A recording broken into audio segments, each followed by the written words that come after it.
Good afternoon, everybody. How is it going? Hello. Welcome to The Lore You Know, Scarred Lands, Episode 7, The Plains. Uh, we're not talking about like 747s or anything like Yeah. that. We're talking about the cosmology of the universe of existence for Skarn because it isn't the same. If you've played D&D As before, you've probably played no. Forgotten Realms. Maybe it's a homebrew or whatever. But a lot of them tend to have these planes that exist around the prime material that connect the prime material to other worlds, and the Scarlands cosmology does not do that. But we'll talk about that momentarily. Sarah, Yeah. welcome. How are you doing today? Hi. I'm doing pretty good. Yay! Friday. It was payday, so that's good. Yay! Uh, It was good. That's good. Excellent. Yeah. The planes. The It's planes. interesting that you're like, let's do planes next time. I was like, okay. Nearly all of the stuff I know about the planes comes from one source book. So this is kind of, I will try not to just read this. It's Edge of Infinity. The Scarred Planes that came out. It's one of the last books published. I think there was only 2 or 3 books published after this amongst all the Scarlands books. It certainly was one of the last ones I picked up. And then, not that, like, we're still talking 15 years ago, so a while ago. Yeah, and then there's one other book, I'm going to call this out at the beginning. One other book that's relevant, which would be The Vengeance of the Shunned Planar Index on Drive-Thru RPG's Slaracian Vault. Indeed. It came out with Vengeance of the Shunned, but it is a standalone title for about $3. And it basically takes the planes from this and describes their planar effects using 5th edition rules, among other random things. But that's the primary thing it does. So if you're like, weird planar effects happen when my PCs go here, but it's not in 5e, we'll pick that up and it'll show you how to do it in 5e. So, And I'm sharing links with for that out both of the of way. those because they are great tools And I to didn't work on have. either of those, so I'm not pitching this for me. Pitching this purely on whoever the heck wrote those 2 books. Right. But pick up Vengeance of the Shunned, really good. So, Planes of Scar. So where do you? I Uh, I, mean, there's a small handful of planes. 35, Yeah. counting. So where do you Counting even the start? material plane. Yeah. I'm just gonna go through the book in order, Sure. but I'm not gonna read it. But I did want to start actually with the wackiness of how these are interpreted by the sages of the prime material plane, Yeah. of the sages of Guardlands, the sages of Gelsbad, because they can't. It's not clear to them how this all works, and I don't even know if it's clear to most of the gods how this all works. Mesos might have known. I give that out to him. Maybe the Mithriac, the gods of the Thracians, knew how a lot of this worked, but it's clear that it's not like common knowledge how all these planes work together. And what was one of the cool things I think about this book in particular is that they leave it really open for the GM and the players to interpret however they want Totally. regarding how these 34 planes connect to Skarn.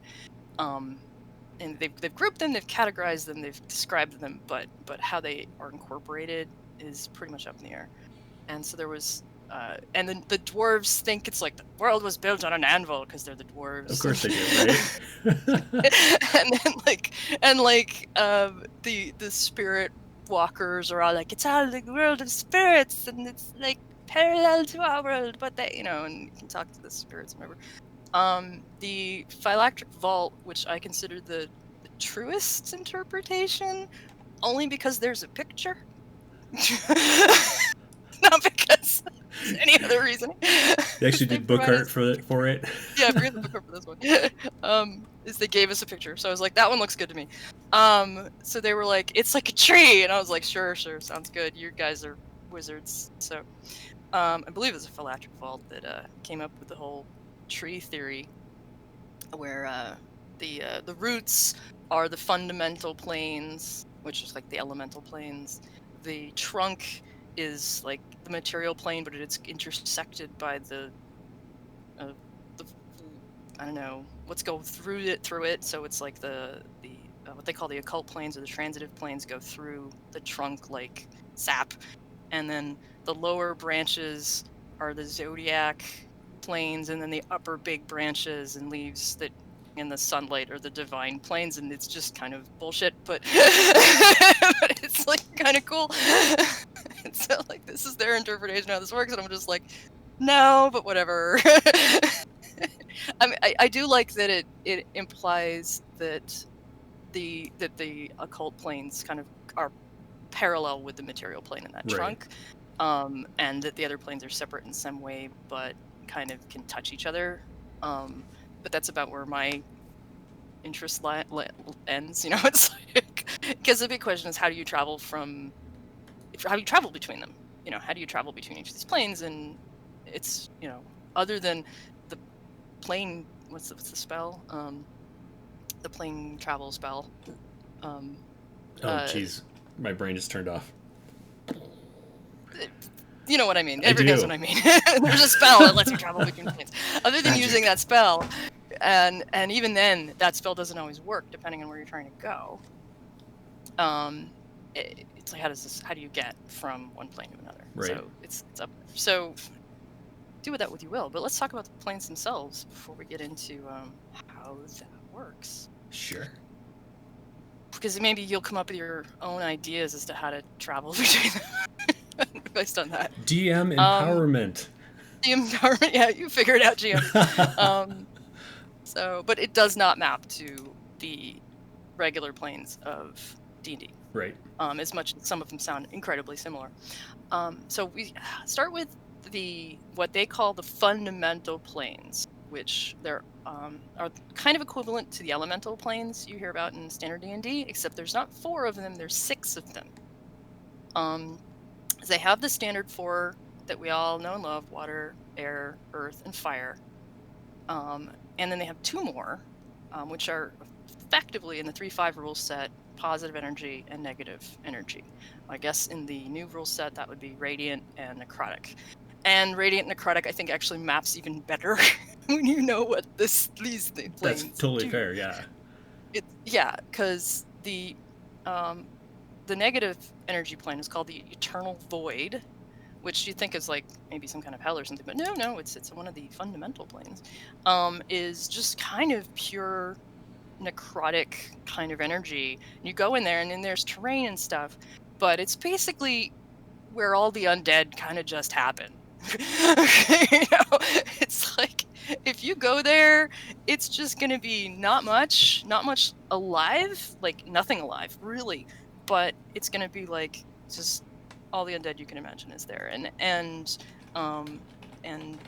necrotic spells are enhanced, or back in the dose negative energy spells, and it's just creepy and weird and kind of horrible, and presumably necromancers can draw from this energy plane in the same way that elemental sorcerers can draw from the other elemental planes or something like that.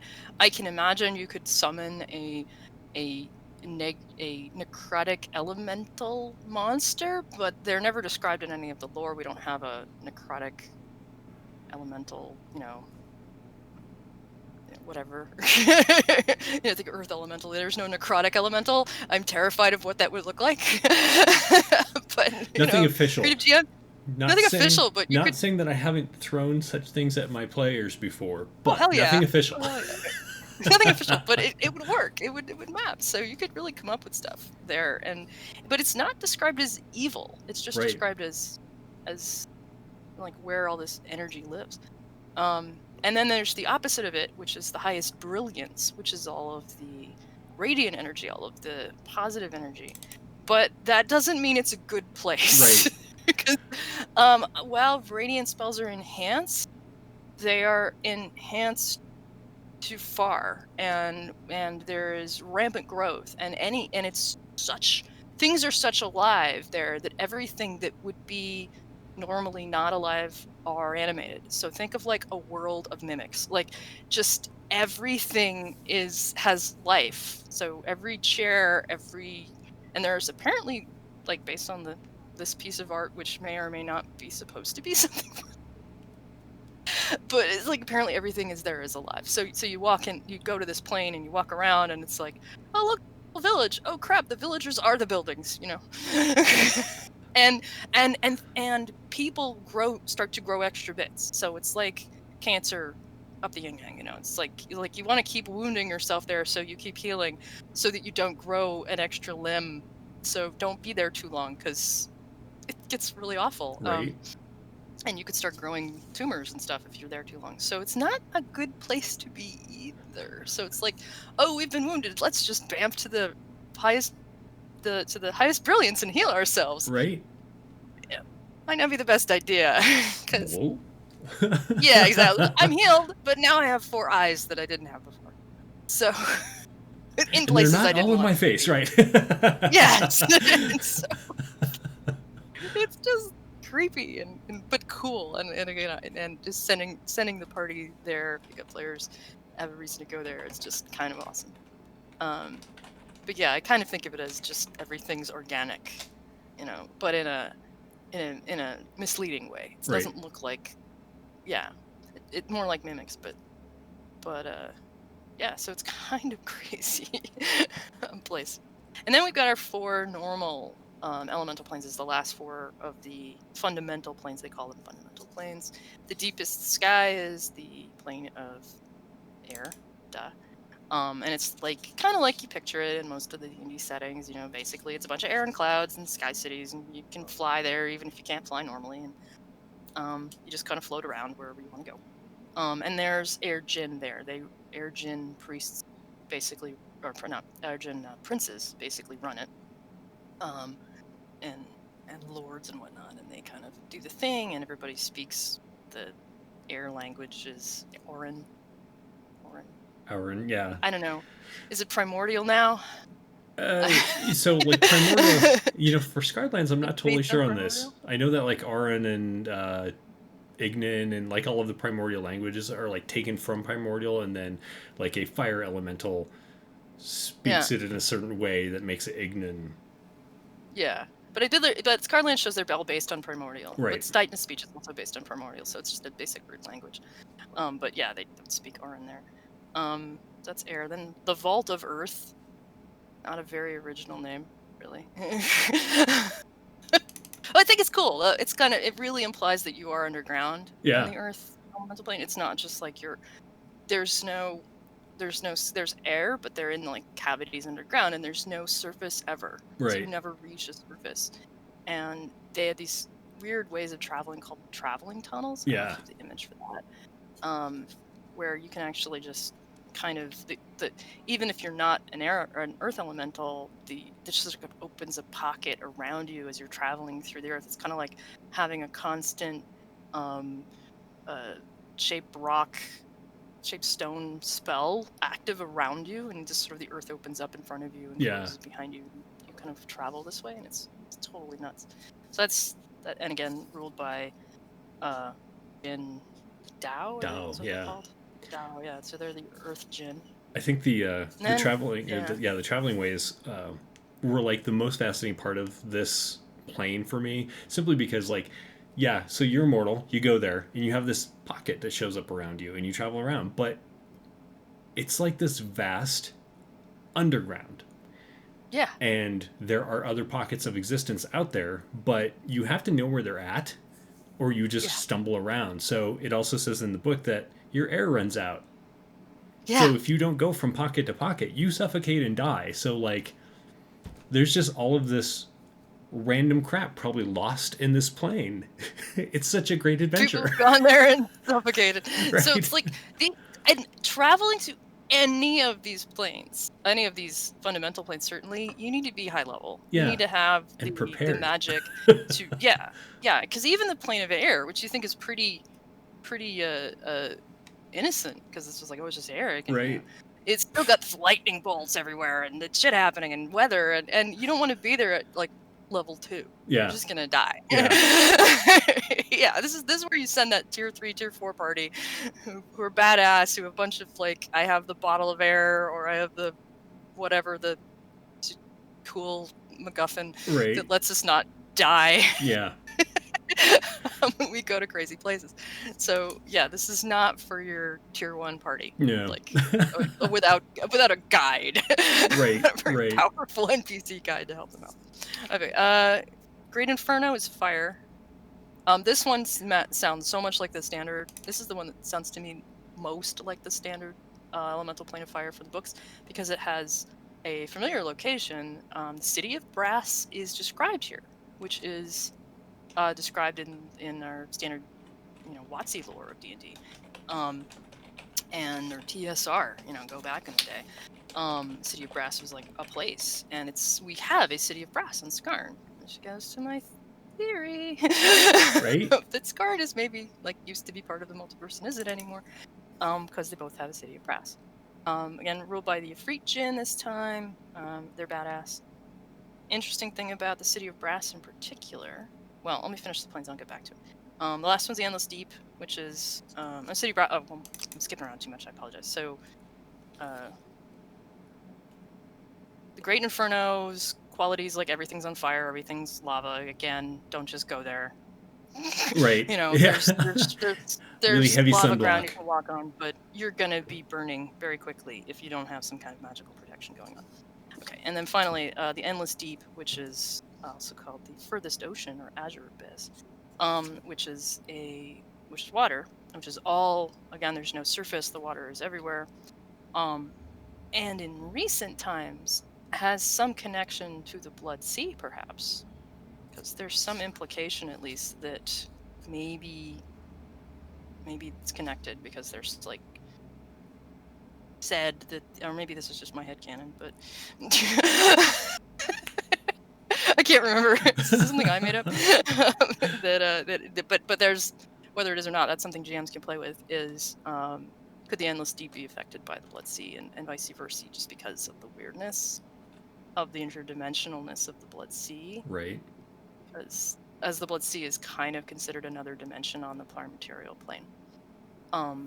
You can't teleport across it without chance of mishap, because it's considered teleporting across another dimension. Crazy. So Endless Deep maybe you can play with that. Anyway, back to Ruled by Jinn. But the fundamental planes shortly before the war, which could have been several hundred years before the war, it's not clear, but what shortly means in the list of gods. But at some point during the war, the gods locked them away so that the princes of the Jinn princes, and because they're like demigod level, couldn't get out and pick a side during the war, because the gods were really afraid they were going to side with the Titans, and the Titans were probably really afraid they were going to side with the gods. So either way, they were like, nope, they don't get to participate. We're locking them in their planes. and so for the entire length of the war, and up until potentially recently, if not continuing, depending on your campaign, they could still be locked away. And that could be a campaign thing of, should we be opening up these fundamental planes again, make access to them available again, or do they get open, and is that part of your plot, is suddenly these Jinn princes are showing up causing all sorts of chaos? Right. So there's a whole, I mean, you got to think they'd be a little upset. Yeah. And now that they're free, there might be a little bit of vengeance coming out. So just a little, yeah, because they didn't want to be locked away for Right? 200 years. And one of the things in the City of Brass specifically, that's where the Rod of Souls was placed.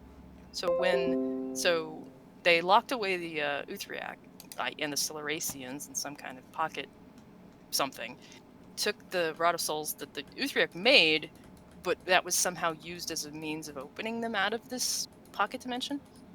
And then one of the gods presumably, brought it to the City of Brass, left it there in their keeping.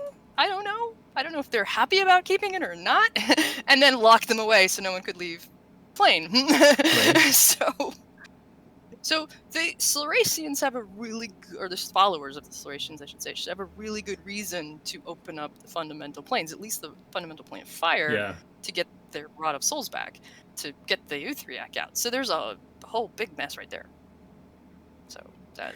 And there's a little bit of lore that says, so like the Citadel Stone is where the Tao from the Earth Elemental plane reside, and it mentions in the 3rd edition book that plane has recently been opened, but I couldn't find anything that said why or who did it.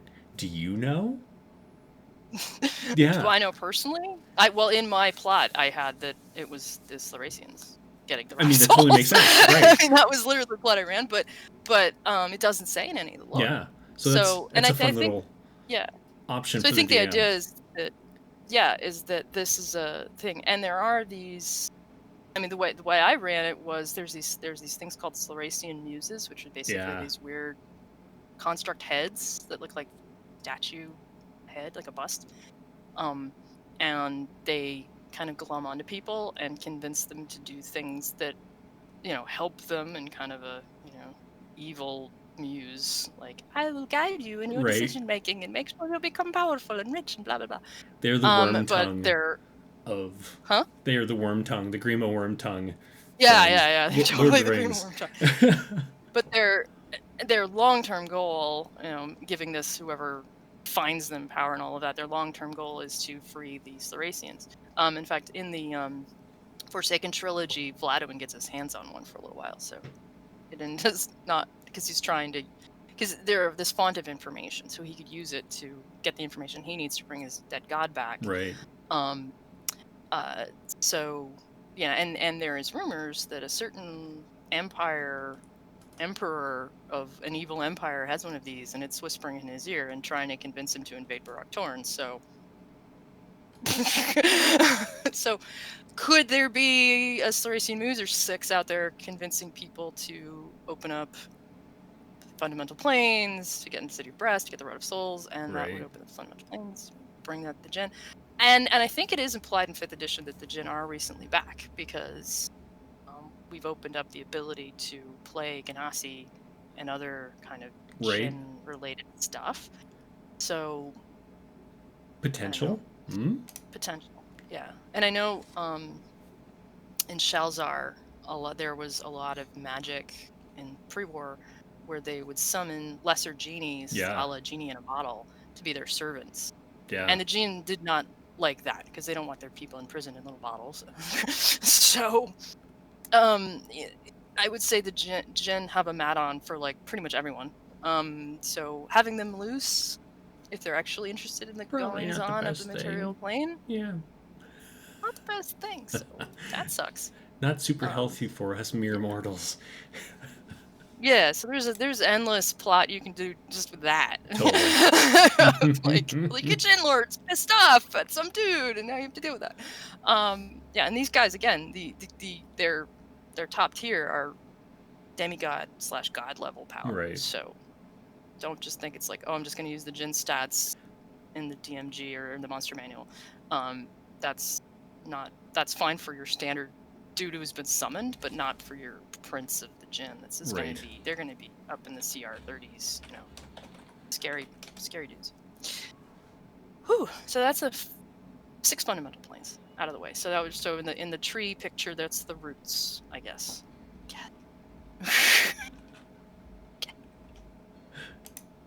The next group of planes, and they categorize these into 4 groups, is what they call in Scarred Lands the occult planes. I believe D&D refers to them as the transitive planes because all of these planes can be used to transport. Like when you use a teleport spell or a shadow walk spell, you're going into this plane and you will pop out in a different place in the material plane. And that's a case for all 4 of these planes. And it's ethereal plane, astral plane, dream plane, and shadow plane. So I think that's one more than I don't think standard D&D has the dream plane as an option. I don't I'm not sure. know. Yeah. And I talked about this before when we were looking at the demigods because a bunch of these are kind of controlled by demigods.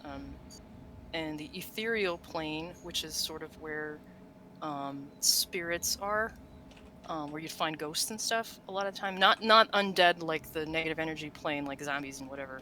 This is just sort of spirits travel through here, and Nimorga, the god of death, uses it to pick up the spirit and bring them to the door of wood and be like, "Oh, I've get reincarnated," or bring them to their appropriate divine plane for their afterlife. So things go through. Am I getting that right, or am I thinking of the astral plane? That might be astral.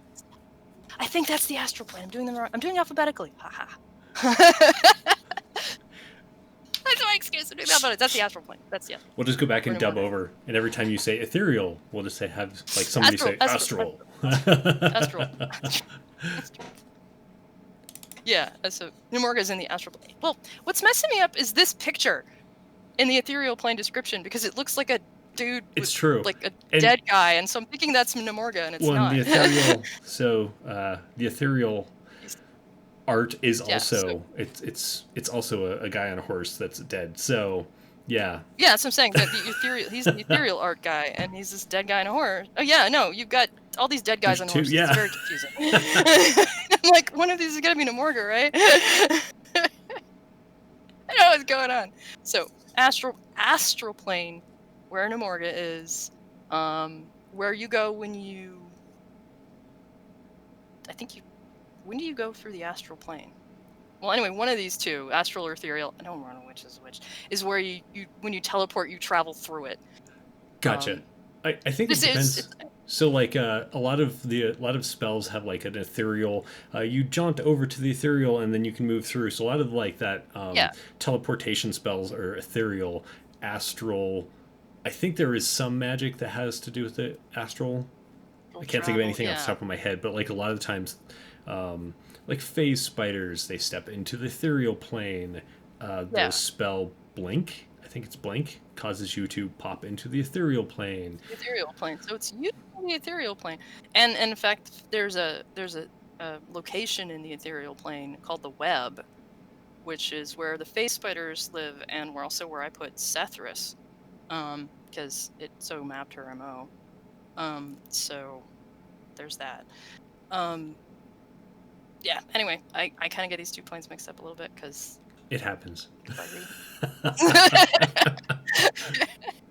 So, ethereal plane, phase spiders, astral plane, dead god. Yeah, Nemorga. God of death. And speaking of Nemorga, so that's his castle on the screen right now, and I like the description because it talks about Nemorga and how he has this like big castle, and how he's never there because he's standing down at the door, letting people in. Yeah, that door of wood doing the thing, right. and going, get in there, or oh, you belong in, go to heaven, fine. Right. Doing his thing, but there's 4 of him as we talked about, so right. Conceivably Gamgal could be there, doing their thing. Gamgal's up there playing. Oh crap! Who did Walk Like an Egyptian? Yeah. The Bangles. Yeah, the Bangles. Doing the Bangles dance. Yeah. Our mummy god, of an eternal gender. The oddly sexy she him, because the text says him, the image is obviously but the picture her. says her. So that's fine. One of our many androgynous gods. So yeah, who knows who's actually in that castle at any point in time. Just hope it isn't a Tossel coming in to. Yeah, he's cranky. So, so then we got our last 2 occult planes. The plane of shadow, one of my favorites. I have a thing for Durandari. And she definitely rules the place as much as she can, given her mild power drain.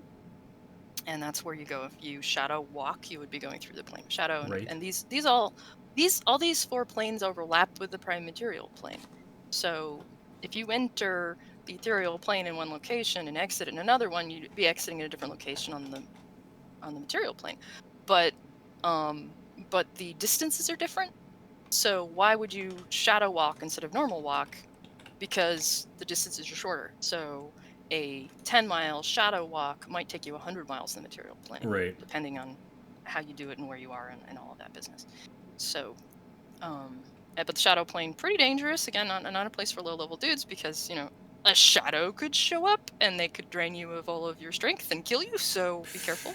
And this is where some pretty scary monsters are in the shadow plane. And this is also where the Penumbra Lords get their power, and they're the evil shadow wizard cult. Yeah. Because Scarlands doesn't have enough cults. Right. Right. So that's another one. So a lot of cool stuff happening. And now, is this the same as Shadowfell from 5e? I mean, if it were me, think it is. I'd be like, no, and just take Shadowfell. I don't think it is. Because Shadowfell is more like its own thing, and it's doing some other stuff that the occult plane of shadow and Scarred Lands just doesn't have. It's not super populated. It doesn't have a lot of those elements that Shadowfell has. It doesn't have like weird guys struggling to take. It's just Drendari and her shit and some shadow monsters, and it's pretty bleak and not very interesting. I do like the description. Honestly. There's a part in there where it's talking about how it is not an absence of light because you can't have shadow without light. And so there'll be like, these flashes of light, and all of a sudden you see this weird shit around you. And then it just fades away, and like you're left in this kind of like miasma of shadow. And I'm like, that's really cool. I think of it as dim, like not night, because it's not like it's night. Because it's not, there's no stars. I mean, it's just, and it's not pitch black either. It's like dim with like some because it's reflecting what's in the material plane. Right. If it's a bright sunny day in the material plane, there will be light in the shadow plane at the same time of day. It's going to be like foggy, not foggy, because it's not that it's foggy. It's just that like it's almost like your eyes are glazed over with something that makes everything darker. Like if you ever look through like really dark sunglasses or welding goggles or something that, like there are things out there, but you can't really tell what they are because there's just not enough light to let your eyes understand it. Yeah, I guess that's a great example. Like if you were wearing wraparound sunglasses that let no light in, like around the edges or anything, that would be like what it would be walking through the shadow plane, like seeing everything through sunglasses. but also the distances are weird, and the objects that you would normally encounter are like different and strange, and it's all freaky, and GMs can really play around with this and have fun with what it's like and what it is. But somewhere in there's the Drendari's palace and where she does her stuff, and she pretty much rules the shadow plane. There's nobody really vying for that except for the Penumbra Lords, and she can, despite them being pretty, 20th level wizards, she can still spush them. So she's still badass, at least on her plane. Then the final occult plane is Plane of Dreams, which, if you want a description of that, just go pick up a Sandman novel, graphic novel, because it's basically that. And that's another one that has like just the always shifting nature to it. Like it's not going to be the same whenever you go. Yeah. But I just think it's like just like go read Sandman, because they clearly just stole that. But add that though, that his main followers are not pumpkin people or Cain neighborhood, or they're they should be. It should be, but no, it's not a raven, it's an owl. But and they're the Oraphon. They're basically these fawn centaurs, that not really centaurs because their faces are like fawns too, but they're like intelligent fawns. But they have they're not satyrs. They have 4 legs like a fawn, so they're weird. Look them up in the creature collection. I think they're in the creature collection. And they are the main entities that run the place. And that the dream plane has like a big connection to the Drifting Isle as well, which is this weird moving island off of the west coast of Gelspad. They're apparently like it's not clear if it has a gate to the dream plane or if it just overlaps with the dream plane more strongly than other places in the material plane. But there's a temple to Arias there, and that's kind of his land on the material plane country. So, but the dream plane's pretty cool. And one of the coolest things about the dream plane that blows my mind, and I have totally used this, is not only is distance different, time is different. And that, I think, is the coolest. So, time flows at the rate of 1 day for each hour. So, a round in the material plane is a minute on the dream plane. So, if you need a short rest, and you can planar travel, or a long rest, and you can planar travel, and you don't have 8 hours for a long rest, you could conceivably, this is a big hint, you could conceivably planar shift to the dream plane, get through your 8 hour long rest in 1 hour, or however long the 1 day for 1 hour. So Yeah. do the math. I actually have a chart. I did actually make a chart of how the time passes. Perfect. So not, every time you're not like, wait a minute, how long? Because my players do this shit, so I have to like look at it like, okay, that's this long. And I had this like was like round a minute and minute to hour and I hour. feel like you need how to many? like add that on to your Scarlands calendar on drive-through. Yeah, but how many people are going to go to the dream plane? It only works if you're in the dream plane. but yeah. So like it. you could go to the dream plane if you need to if you just need to take a breather. Right.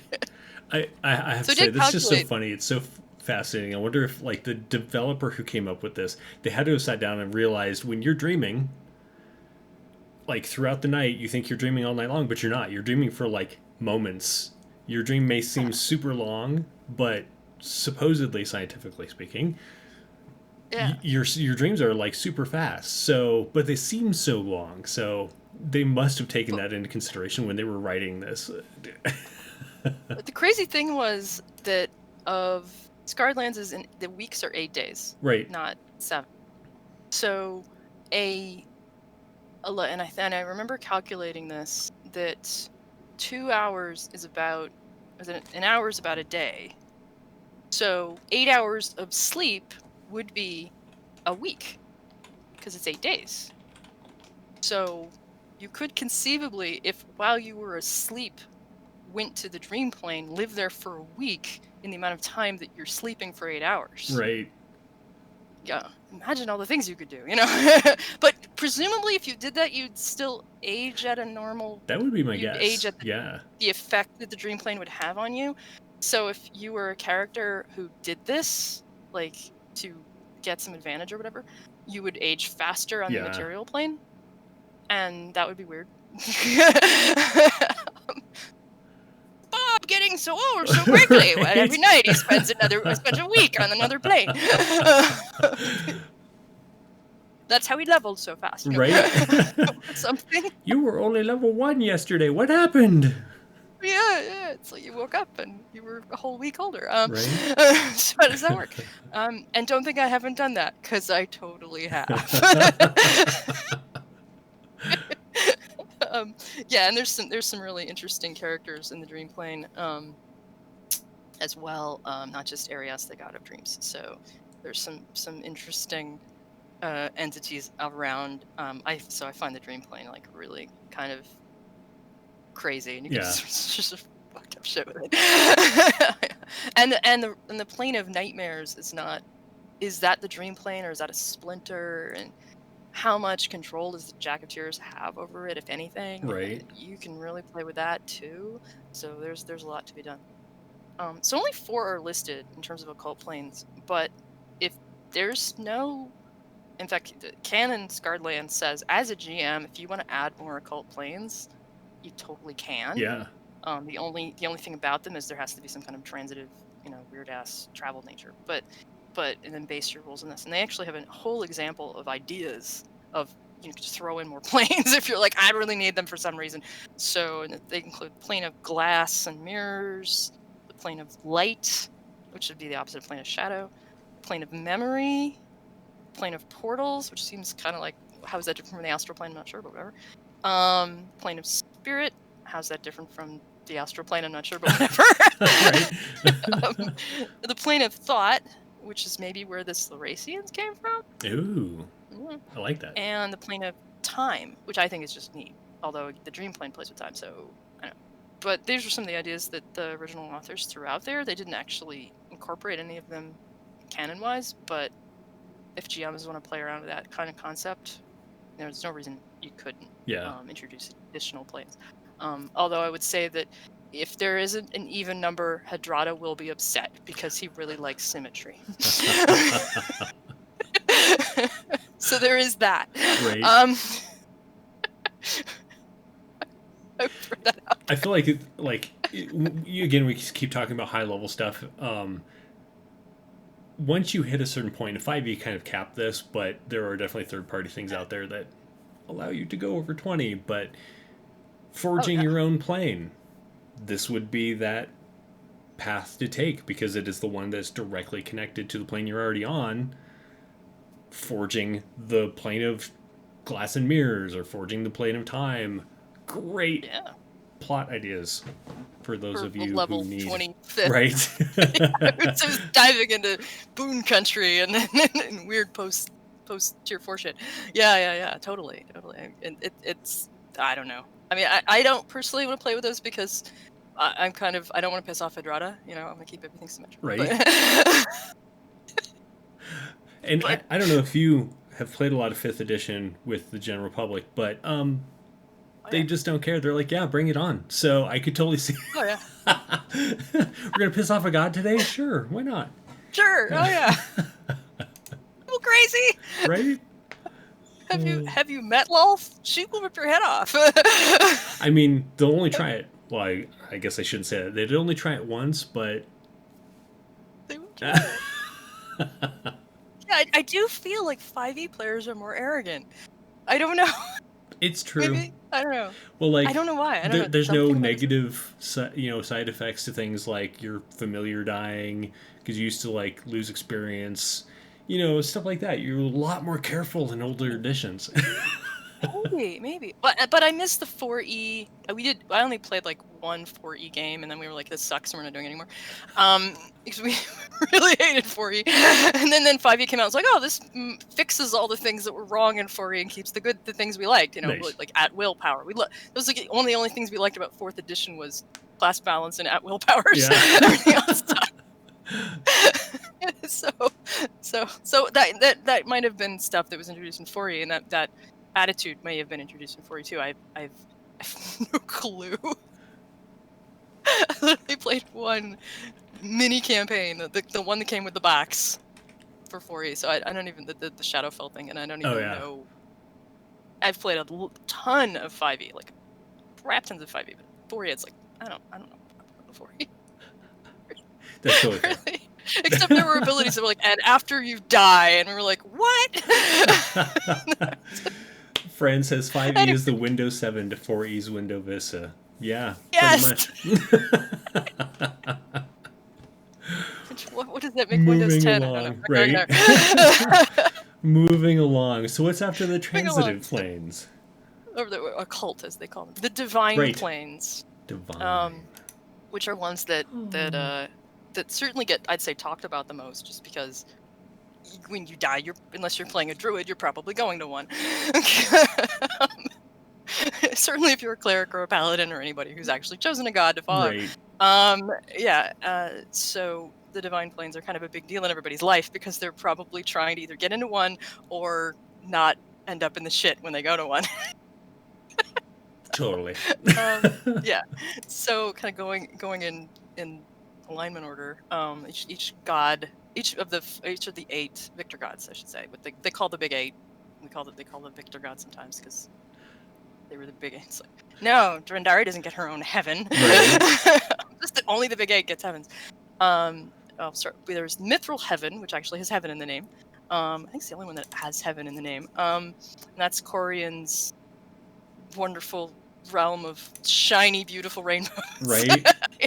It's yeah, and if you don't mind the whole lawful business, it's not a bad place to be.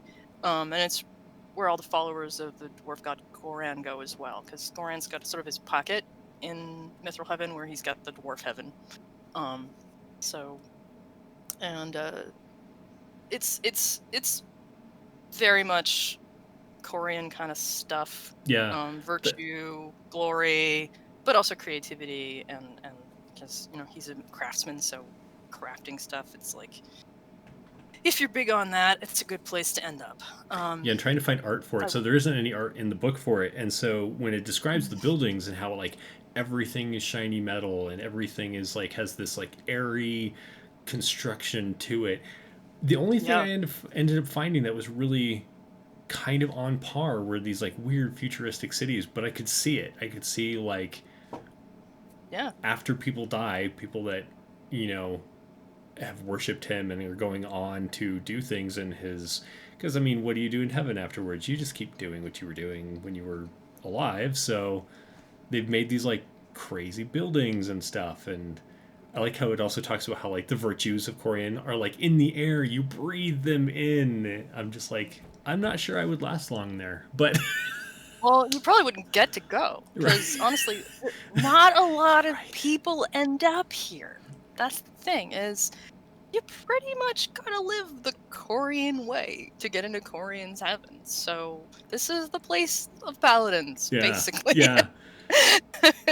And it's not. I would not say it doesn't have a big population compared to some of the other afterlife places. Yeah. Really, it's smaller because not only do you have to be lawful good, you have to really be lawful good. Right. You Right. know, you It's can't not just just be a like, yeah, thing you I'm write on lawful your good. You character have to. sheet.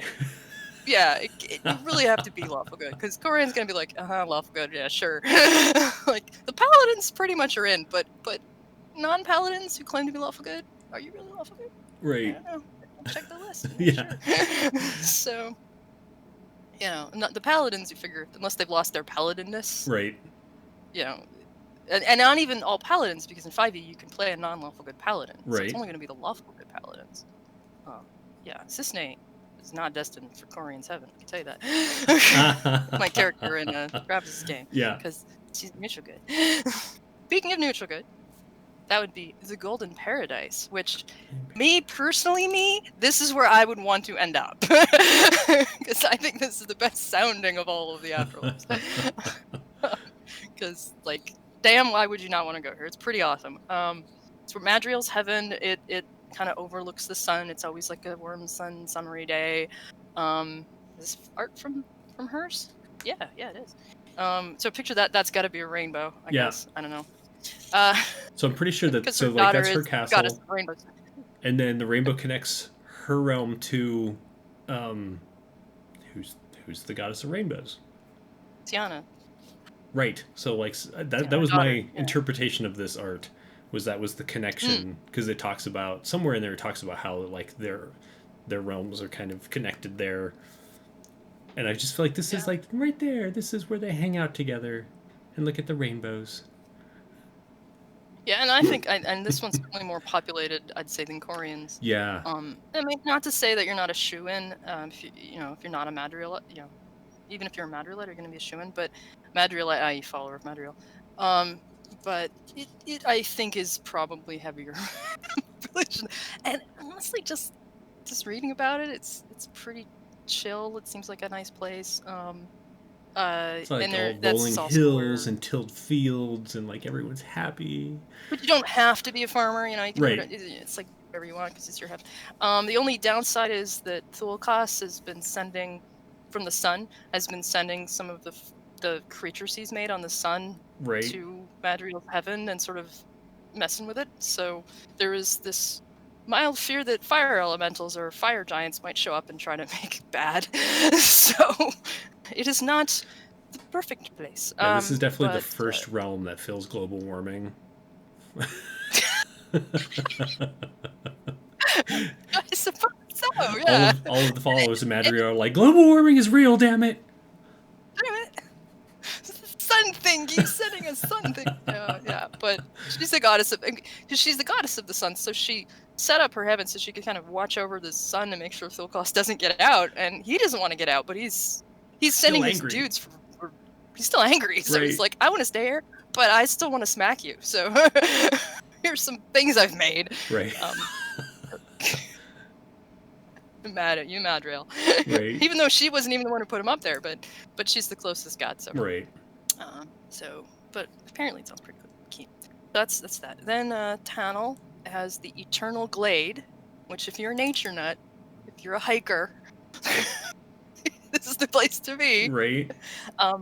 It's a little different because apparently people turn into animals and live their afterlives as animals and stuff, but like intelligent animals, you can do cool things. It's like, and one of the interesting things about it is that its seasons actually change, so it isn't eternal summer or spring or whatever. When she founded it, it was spring, but like when the whole horrible things happened to her with her dad, it shifted, and I think it's been doing that, like it's been changing Since seasons then, based on right. her mood. It's very Persephone kind of a vibe. Yeah. So and then as her daughter got older, it's kind of shifted in seasons again. So it's definitely been changing. So you can play around with that. It's like what's going on with Townall and playing the seasons. And I also think that if you play around with the return of the elf god Gendavius, he would, just like Goran has a piece of Corian's realm, and you know, he would have the elves who follow him would end up in some section of Tannel's realm as their heaven. So play with that as well. And what would the elves do with their piece of the Eternal Glade? What would that look like? So that's not in lore, but if Gendavius comes back in your game, that could certainly be what that would be all about. So play around with that. And a lot of elves follow Tannel anyway, so I'm sure elves have a place there. But you know, would his elves end up there? I don't know. And pretty much all of the chaotic good gods have a place there. So even though Arias, he's the god of dreams and he's mostly in the dream plane, he has his kind of base there in the glade because he's kind of good. His house, yeah. So he's got a thing there. Although I don't think he spends much time there. And then there's various other demigods who, you know, hang out there, presumably. And it seems to be a nice one, but you know, all the good planes are, you can't really complain. All right. Let's move on to the probably boringest plane of all of it, in my opinion, which would be the Timeless Vault, which would be Hydrata's plane, where all your sums add up or something. I don't. No, it's not like that. It's not that dull. It's for those who play Ravnica. They would love going to the Timeless Vault because it is a massive city that eats up most of the plane itself. Like it has like some stuff around the border, I think, but it's just a gigantic city. Yeah, I mean, Hydrata is the god of urban, right? Really, when you think about it, he's like, and yeah, okay, he's the god of knowledge and money and blah. But he's also kind of the god of, there is a god of architecture, but who's actually chaotic, but he's definitely the god of like urban planning and symmetry and clean lines and all that business. So I could definitely see him in terms of that, like he would have that city with the perfectly straight streets and the, you know, perfect grid and the, you know, named after numbers and abs and street, you know. It's like absolutely like urban planner's dream would be the Timeless Vault. It's just such the thing. But yeah, so, you know, it'd be like Batman's dream day because there'd be no villains.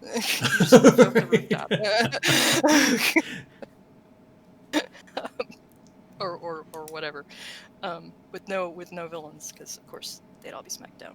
So incredibly organized, incredibly lawful. Yeah. There's a few places there that are not just city, though. There is the Verdant Vale. So there are some places for lawful neutral things if they're like, I need to see a tree. Right.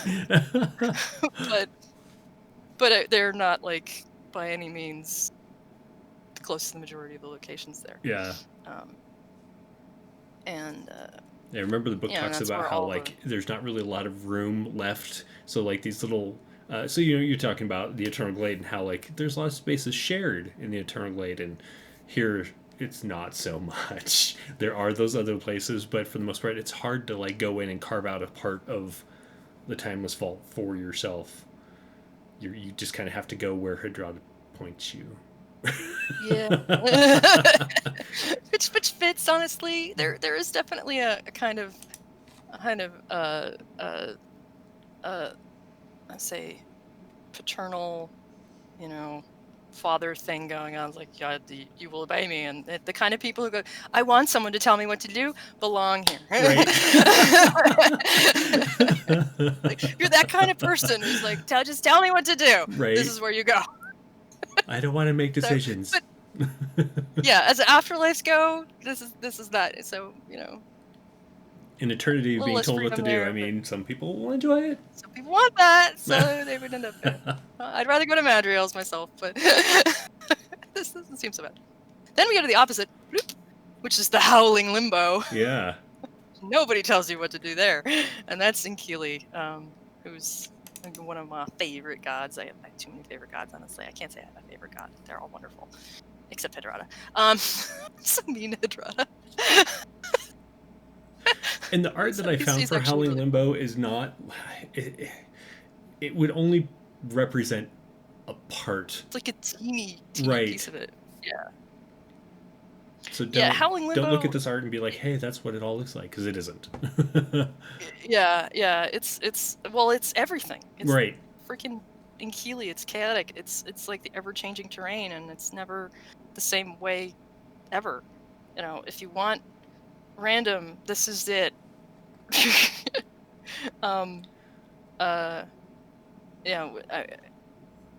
can be thought of this. Pick a random number between 1 and 10. Do this 10 times. One person might pick a different number each time, so each number is represented, and call that choice chaotic.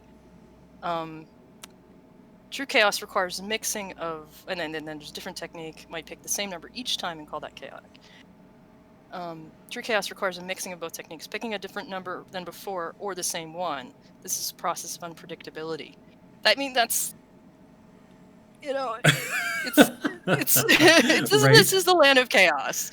This is the land of and all I can think of is Jeff Goldblum from the first Jurassic Park explaining all of this to us.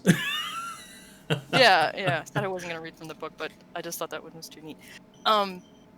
So Inkili created this, or found, but then morphed and changed this realm to fit their image, and their image is constantly morphing, so this land is constantly morphing. Yeah. So how do you even describe the Howling Limbo? Well, windy? I don't know. But there's this city called Fortune's Wheel, which is basically a giant moving city a la, what was that horrible movie called with the moving cities? Anyway. Mortal Engines? Just watch it. Mortal Engines, yeah. But it's not doing, it's not conquering things or anything like that. It's just, want to see the whole plane, take this moving city and go on a tour. And it has just weird other places. Drendari also has her home here. While she spends most of her time on the Plane of Shadows, her instance being lives here, so there's some kind of shadow areas as well. And this is also, in theory, where Lethene, the Titan of Storms, has been entombed, imprisoned. I guess is the right word. There's this thing called the Vortex. This colossally. I don't have a big enough word for the word "big" here. Massive storm that they've trapped her in, and she's very happy. In 3rd edition, it would be Colossal Plus. Yeah, Colossal, epic level Colossal Plus. Yeah. So this massive storm where she's been clopped. Although they also describe that Vangal can see her, so that gave me the theory that maybe the Vortex is on a border between Inkili's realm and Vangal's realm, because they both can apparently go to some kind of, I don't know, balcony or something. I don't know what, or some kind of view spot, look out at, or like a scenic point. Take your Kodak picture moment here. Both Inkili and Vangal have one of those. I think that's probably on some kind of borderland. But she's certainly known for being in Keely's realm, not in Vangal's. So here's another learning moment for the day. I can't even say this, so I'm going to hit the... Brobdingnagian.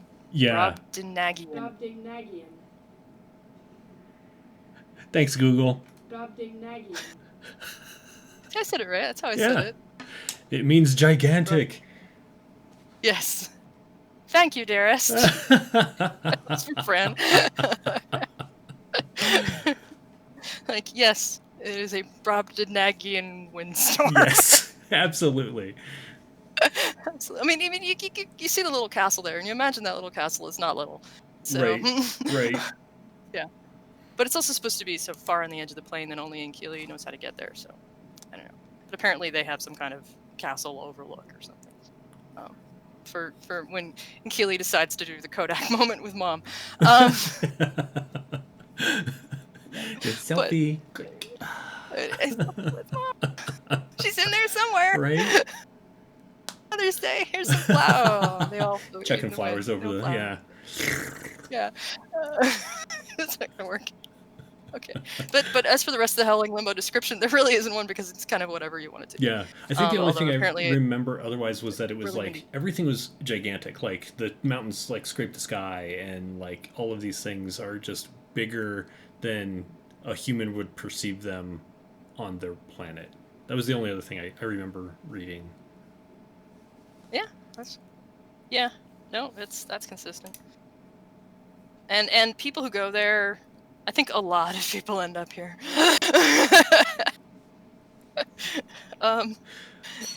So I mean, I there's don't a know. whole city that worships Inkili, so I could totally see Shelzaris Yeah, are just I don't know. constantly going here.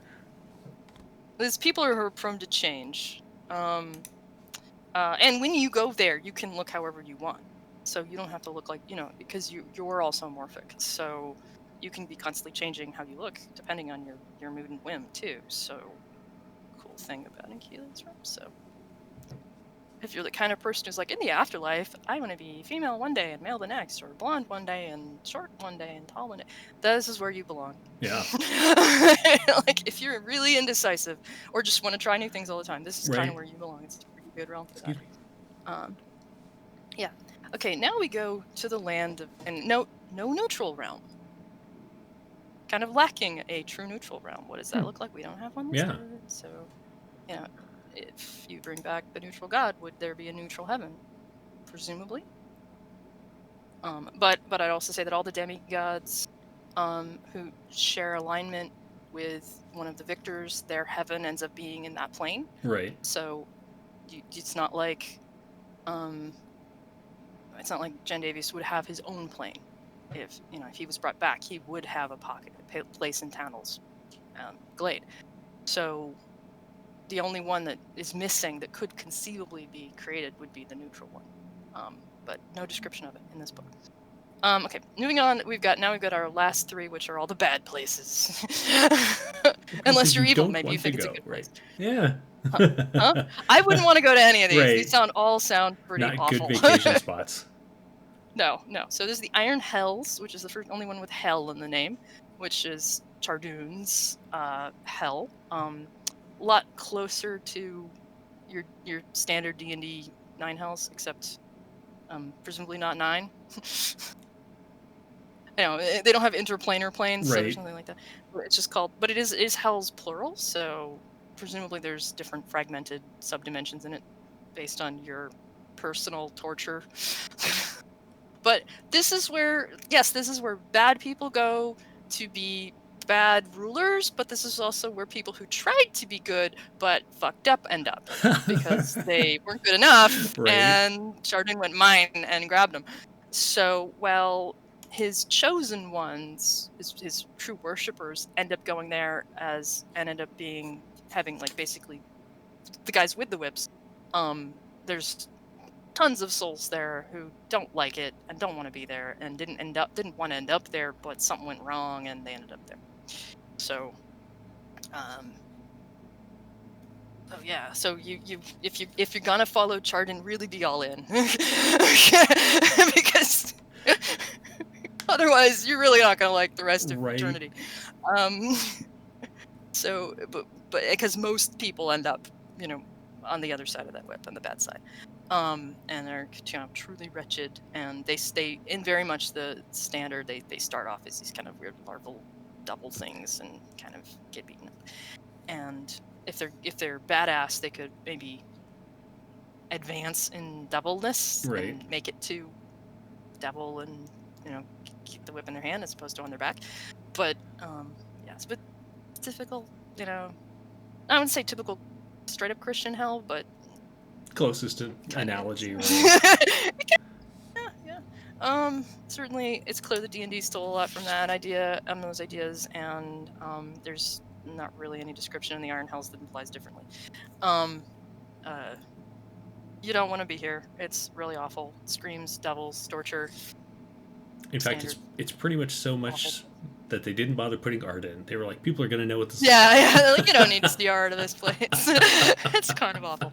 So that's hell. And moving on to the neutral evil place, which is not really. I don't know. I assume that standard D&D lore has some kind of neutral evil place, but I don't believe this follows description. It's called the Black Lands. It is so Belsmith. You can't get more Belsmith. um, it's very verdant. But it kind of shares the shadow realms in terms of it's always dark. It's always twilight, or not twilight. It's always midnight. It's always very dark and very grim. But there's also a lot of. I think of it as sort of like dark death jungle gone wrong, you Yeah. know. It definitely has a very verdant vibe, and it's connected to her moon. So it's and there's like gateways between them, and it's kind of creepy because the moon actually kind of looks down at it, so you look up at her moon, which is why I love this art because it's got like, I know her moon doesn't have a face, but um, that moon has a face. It's like a twisted jack of Right. Nightmare Before Christmas. God, I'm wearing the hoodie right now. I have that hoodie too. Yeah. It's sort of like a twisted version of him up there. Which I don't think the moon actually looks like that from her I don't say hell because it's not really a hell, but her afterlife, her divine plane. I mean, I suppose it could look how she wanted it to. True. So if she really wanted to freak people out, she could be like. But it certainly doesn't have a face from Skarn. Right. You know? It's like a moon. So, but yeah, she can. And there's all sorts of yucky, whatever monsters, Crawling around in there. crawling around. Yeah, Sethrus has got, whether she actually has a place in the ethereal. Get it right this time. Plane, she hangs out in that web, but she's also where she lives, where her essences would be here, because she's again, all the neutral evil gods would have their kind of pocket areas here. This is where followers of Sethrus would go after they live. So basically, there must be spider-eye goblin souls running around here.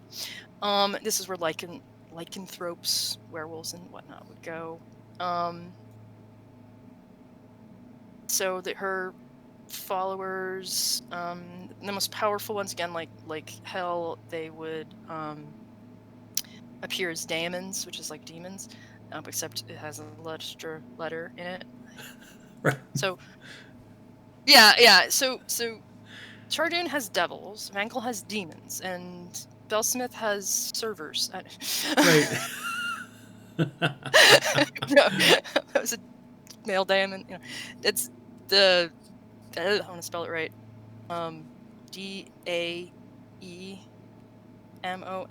Daemons. Yeah. I don't know if it's pronounced demon or daemon. You find them in they're in the old creature collection. Yeah. So they're basically a neutral evil version of a demon devil smooshed together. Server process. I've been corrected. Not a server process. Yes. Damn.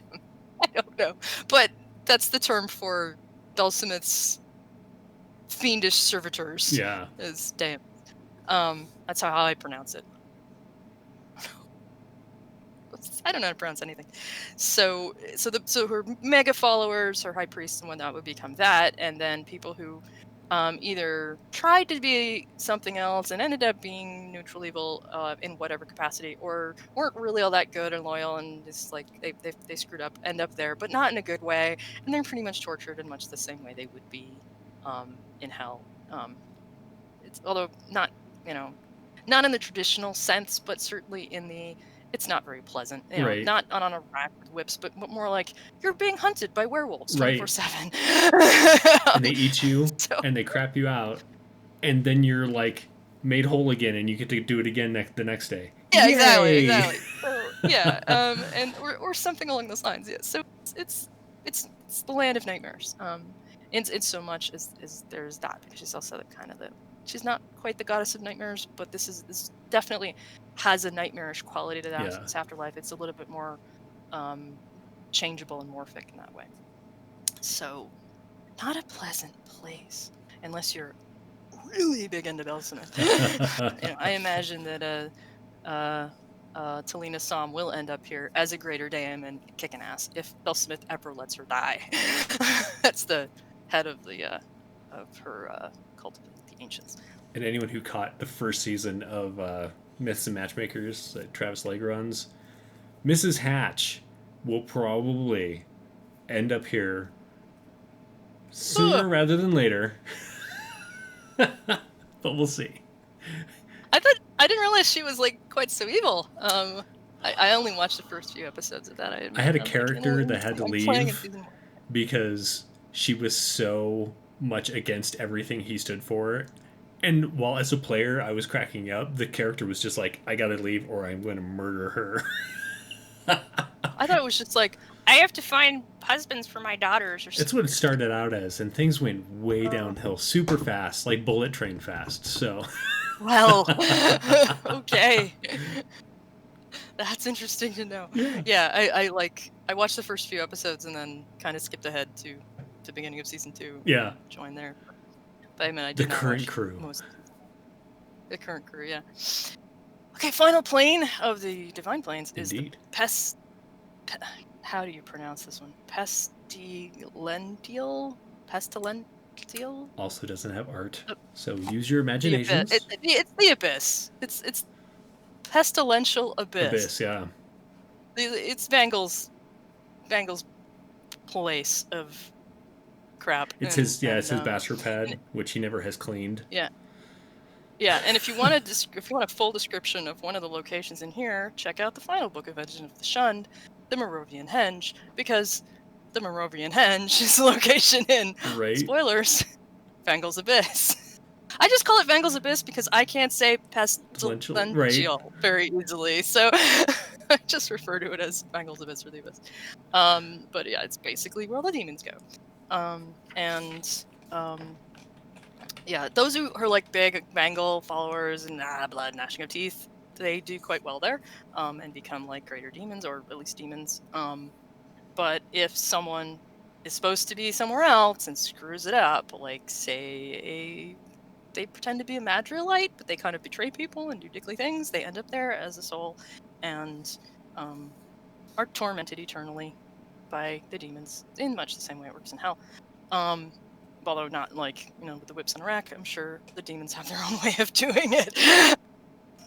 That are probably less organized and more random. But there's lots of horrible places with great names like the Sea of Sacrilege, the Sea of Sacrilege, and the Citadel of Fallen Tears.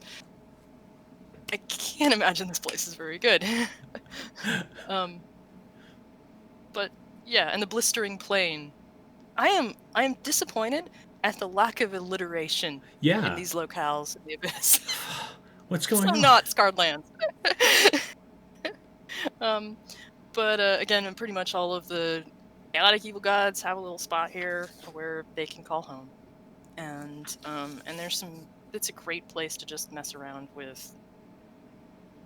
If you want to go to a truly, truly evil place that's random and crazy, with lots of blood and gore, Vangel's Abyss or the Pest. Yeah. So I'm guessing, rampant with disease too. So, yeah.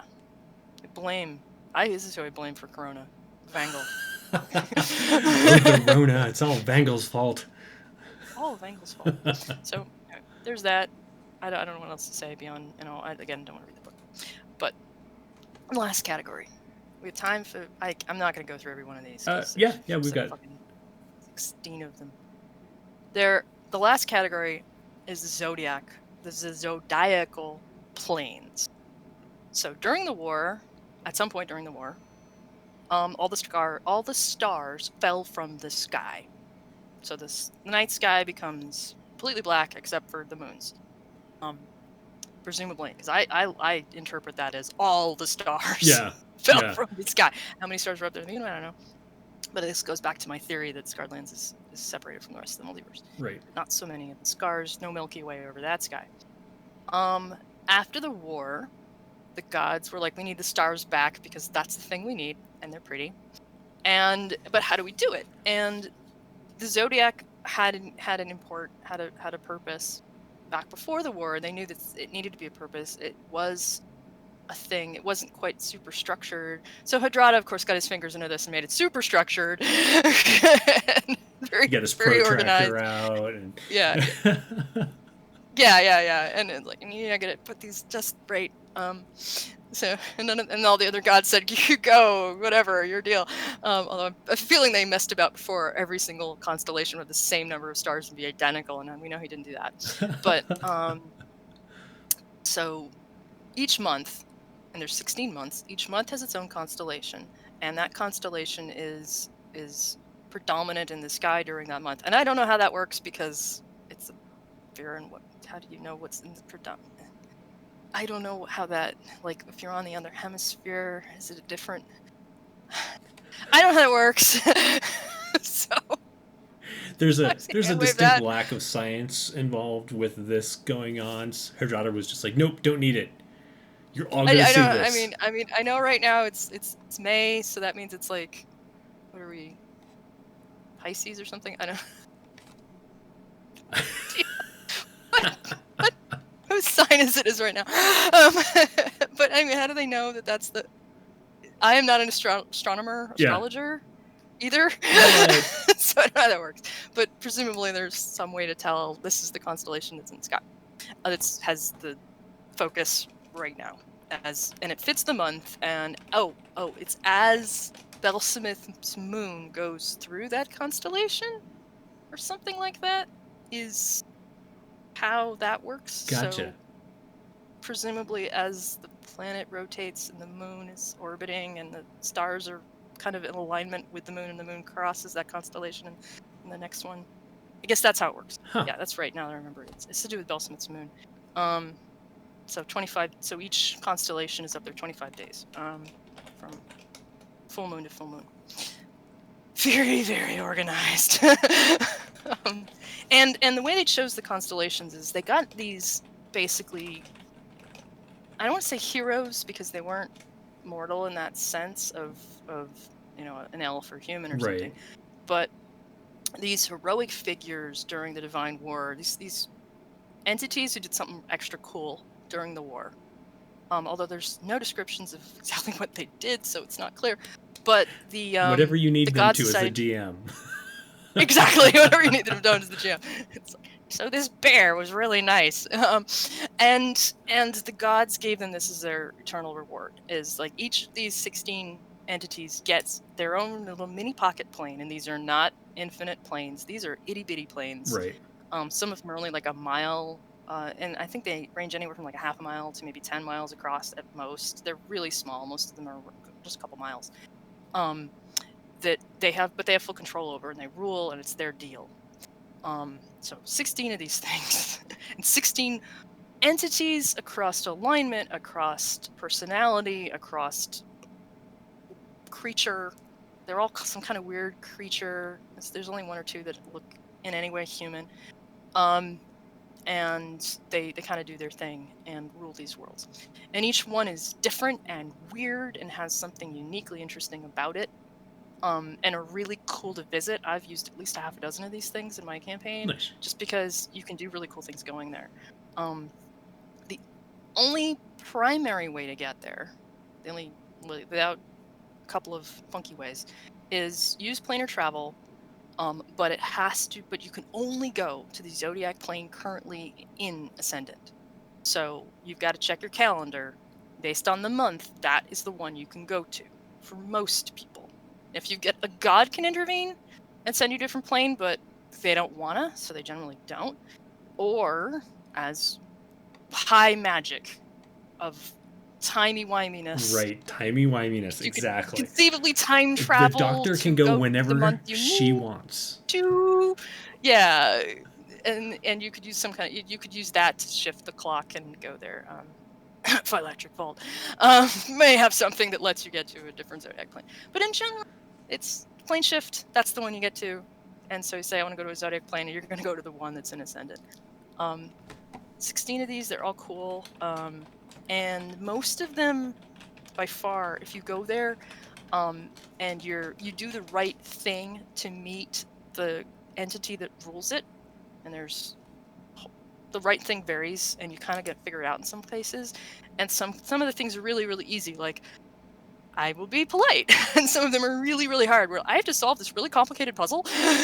um, but if you do whatever it is that you need to do, you can approach the denizen who runs the place, like the lord of the realm, and ask them a question, or possibly multiple questions, but usually a question, and or ask them a boon. And if you've done all the things you're supposed to do, they will provide it. And each of them has a different ability. Some of them have cryptic knowledge. Some of them have special magic items you can get a hold of. Some of them have ability to heal you. Some of them have uh, other weird like stuff you can kind of unlock.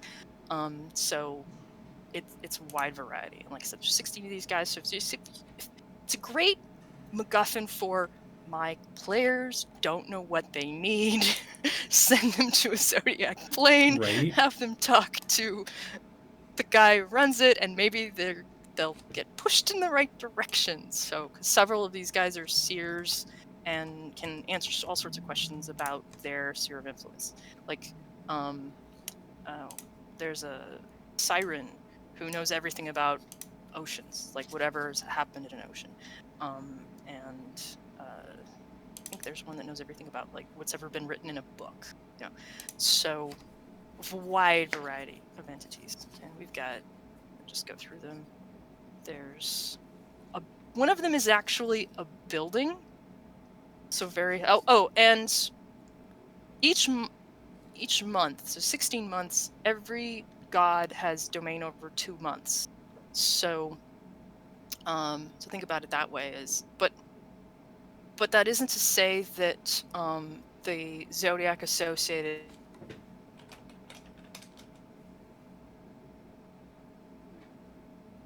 Oh. Sarah, did I lose you?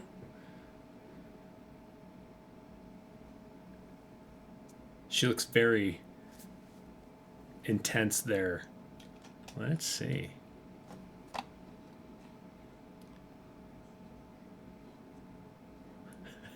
You better screenshot that.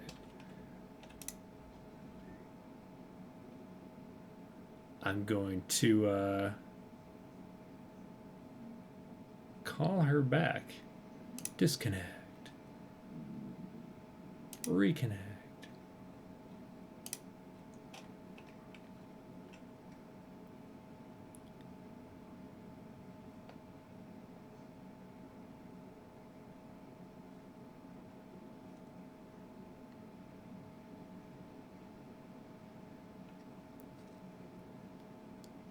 So exciting. Love it when the internet goes out. Hooray! Fran, if you're still watching, can you hear me?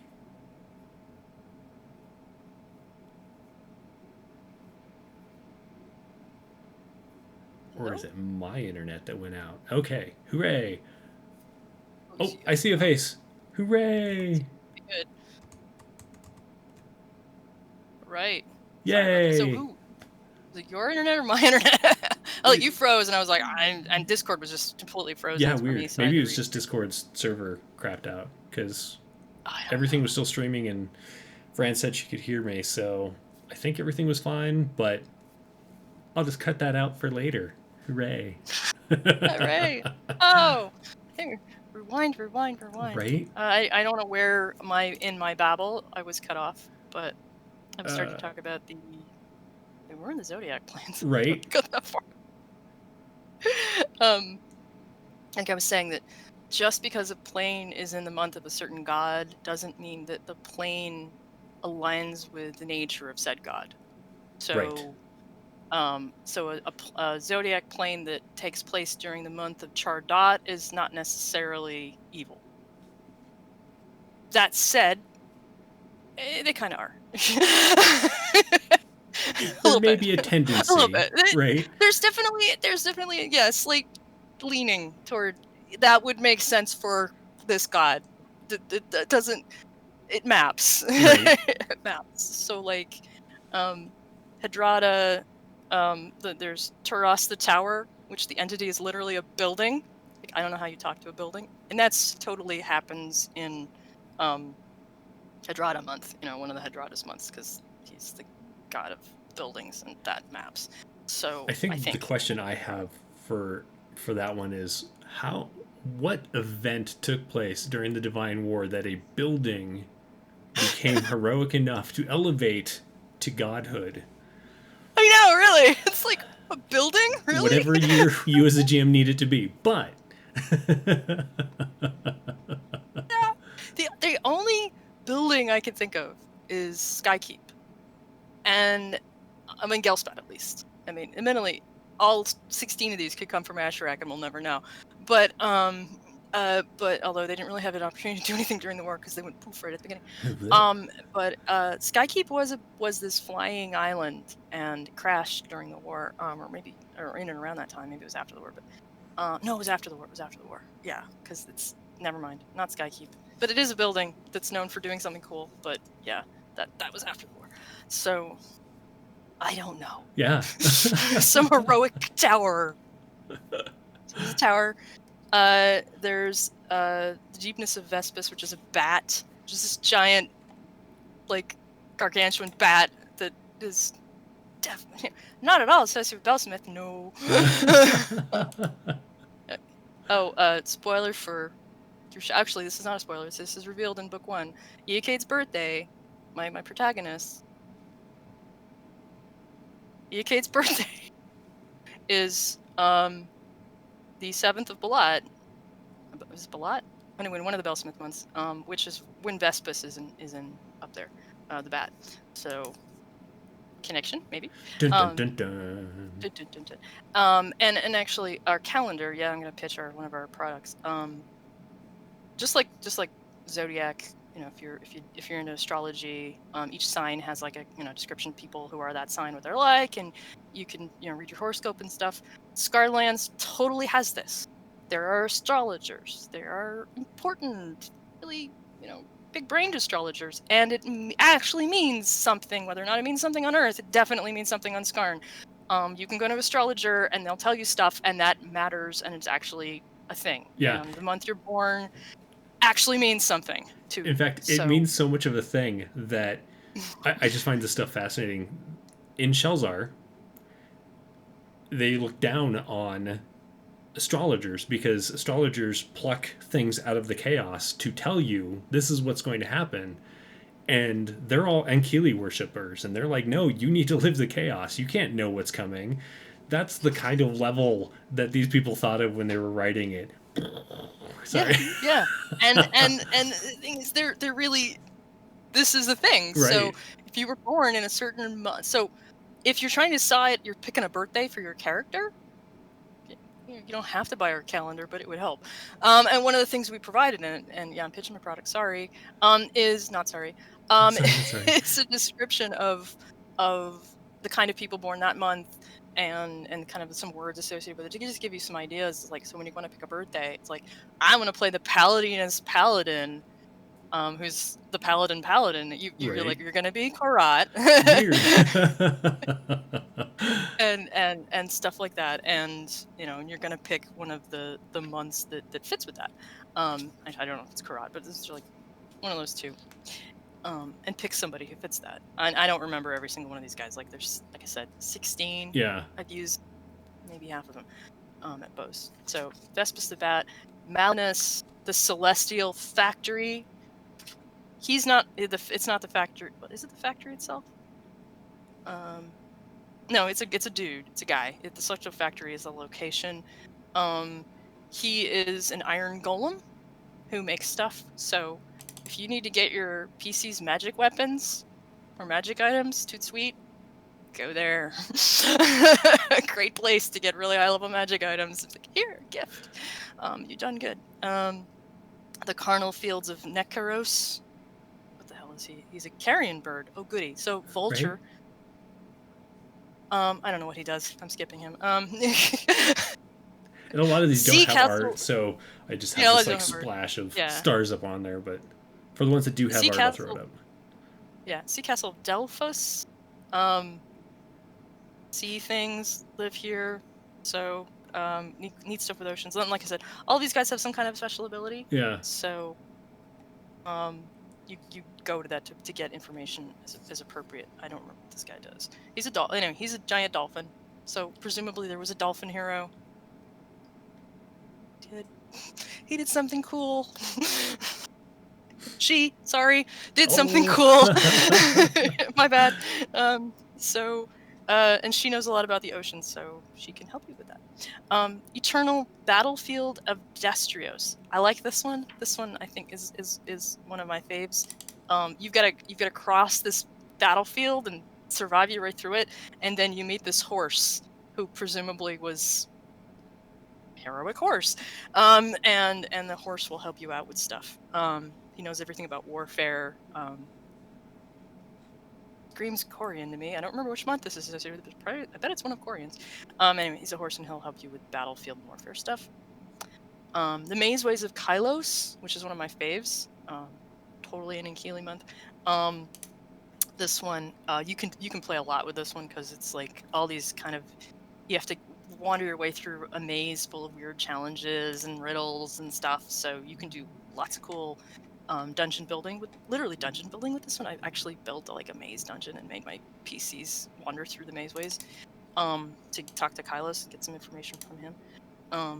He's indescribable entity. It is not clear what the hell he is, but you can't look directly at him or you can, but you won't remember what it was you saw. It's one of those really super chaotic elements. Very eccentric and weird, but yeah, he will grant boons if you do the right thing. Next one is the Forest of Lycaeus? Lycaeus? I don't know. There's a wolf. He was brave. He did a thing. You have to go through his forest, and then you can ask him. He's a celestial dire wolf, so think enormous, gargantuan wolf. Kind of terrifying to think of. And if you do the right thing there, he will reward you with answer to some kind of question. Next one's a House of Blades. Oh, I have this one. Pretty sure I want to say that's Bellsmith. Yeah. It's a house of pokey things. It's just, yeah, be really careful walking in the House of Blades. Right. You will get cut. It reminds me of the underground. Oh man, is it Mordor? No, not Mordor. In Lord of the Rings, where they go Mordor. To the dwarf city. That's underground, and there's like all of the pillars, except for all of these pillars are made of swords. Yes.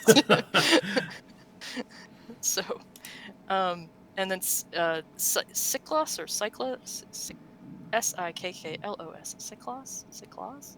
Sure. Rules this place, and it's kind of creepy. He's basically a living sickle.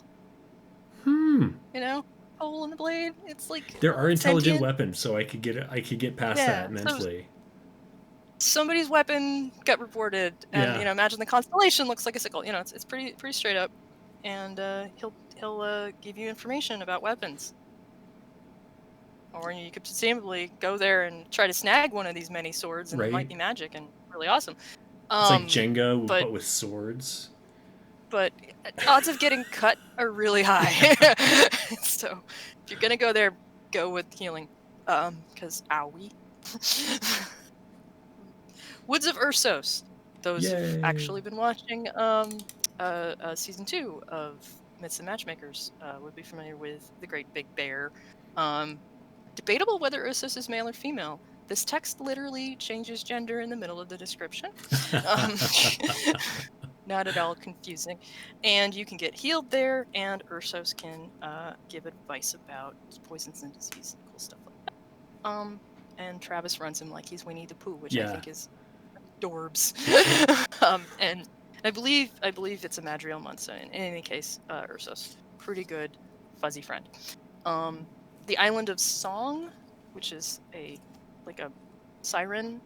I totally used her in my campaign because she's like very much a seer, and kind of more approachable than some of the others.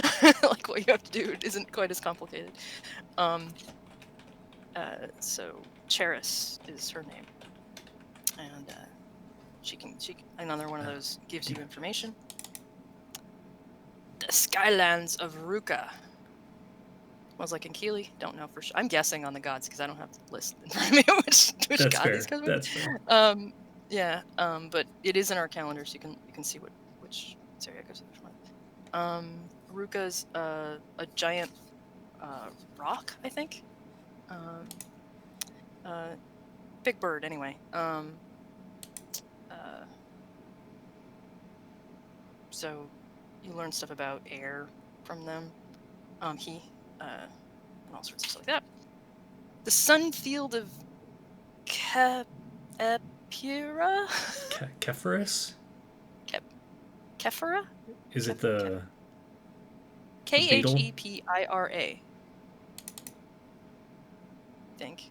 Kefira? Yeah. I'm going through these really fast, sorry. This is a giant firebug. Giant firebug. Yeah. Yeah. A little bit tricky to get into this one. What you got to do? I'm not trying not to spoil what you got to do to get to see these guys. So at least I'm trying. I'm not going there. But he can get you some knowledge about books. I guess he's a book bug. Book bug, but not a bookworm. He's on fire. I don't want to get books to this guy. I don't.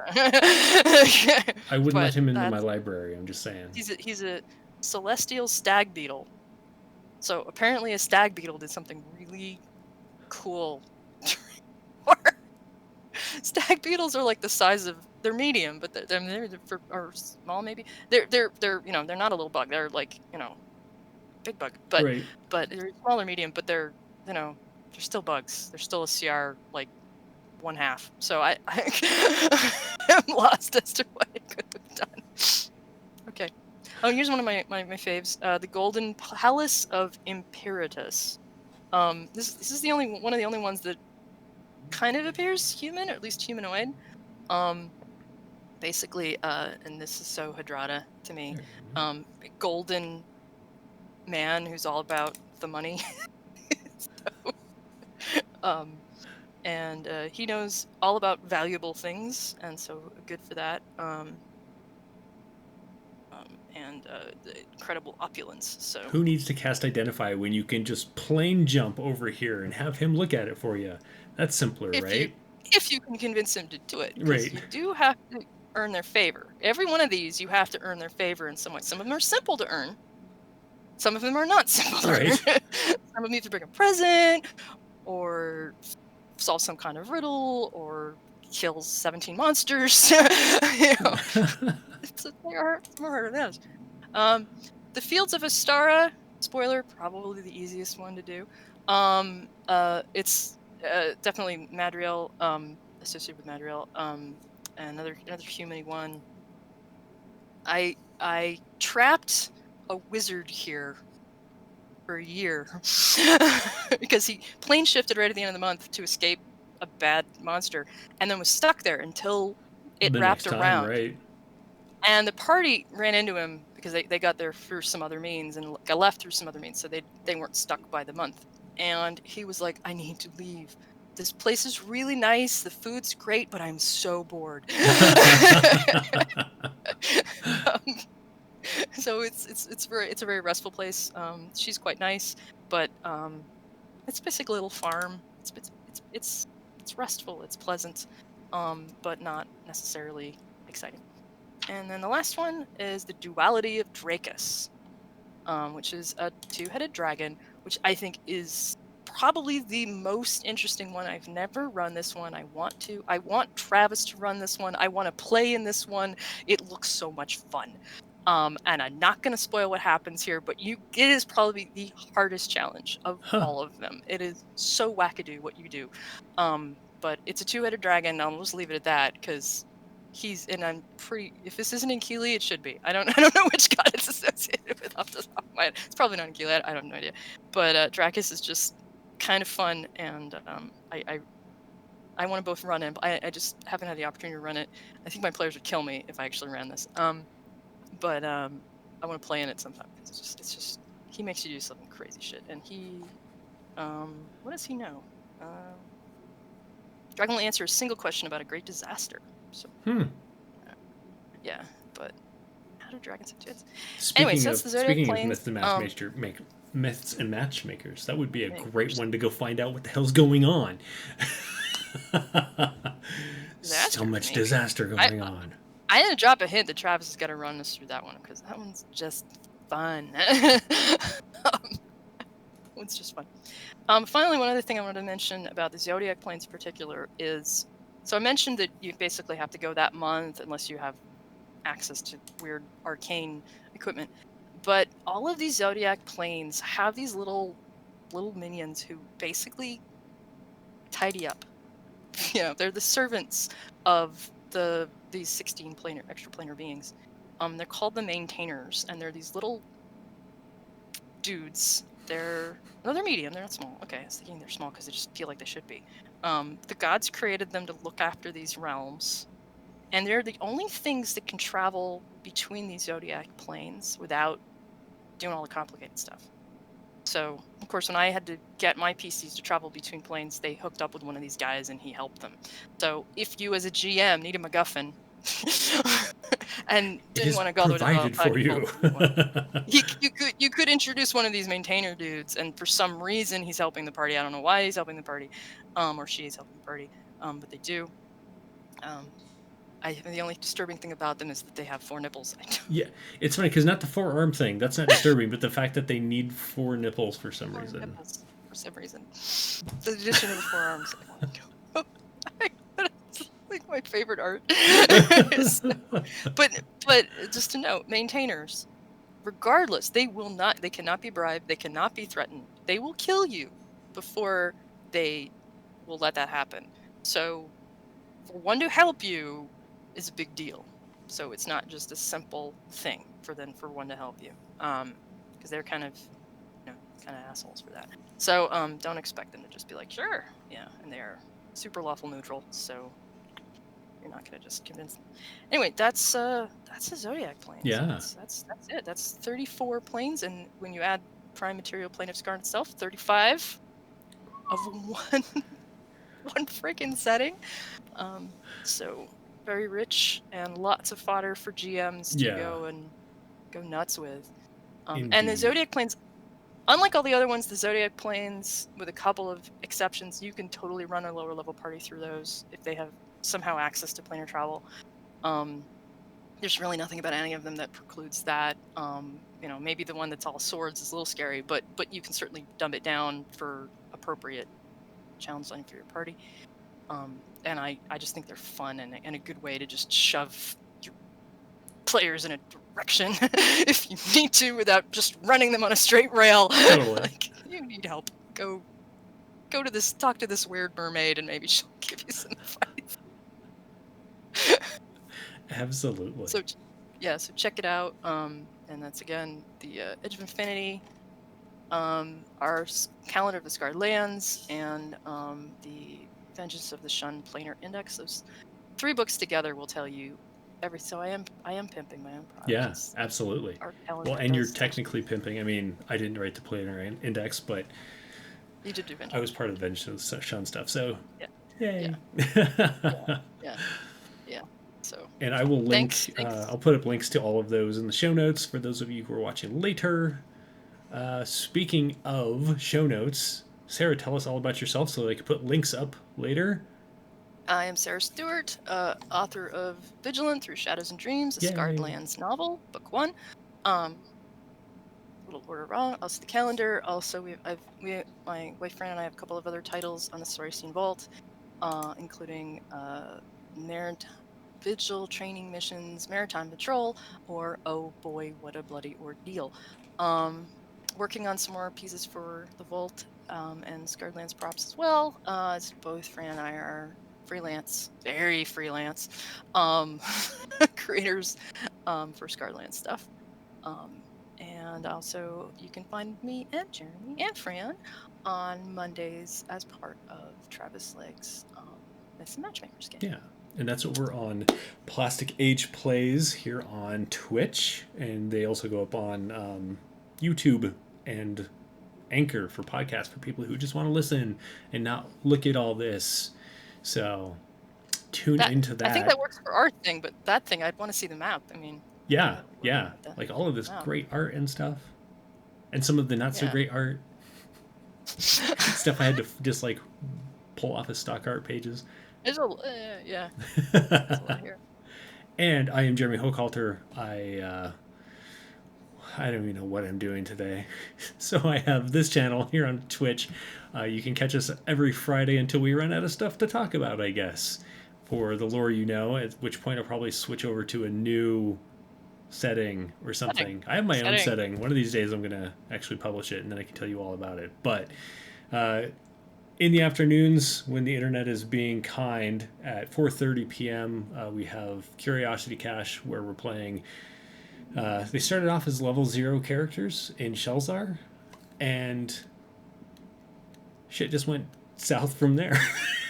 I don't even know how to explain it. That's 4:30 EST. Eastern Standard, Eastern Daylight right now. Daylight saving times. You can also find me on Twitch at WH Pubs, Facebook WH Publications, or you can just go to whpublications.com to see all of my publication stuff. Yay. Oh, and you can find me at morelikethisindustries.com as well. Absolutely. If you want to actually try to find me. So if you have a suggestion for an upcoming topic that you need to know about for the Scarred Lands, drop us a message on any of those random places and we will make that happen. Probably going to be talking about races here soon. We'll see. Possibly. Or possibly maybe a geographical trip around Galspad and talk about some of the locations. I was there's a few.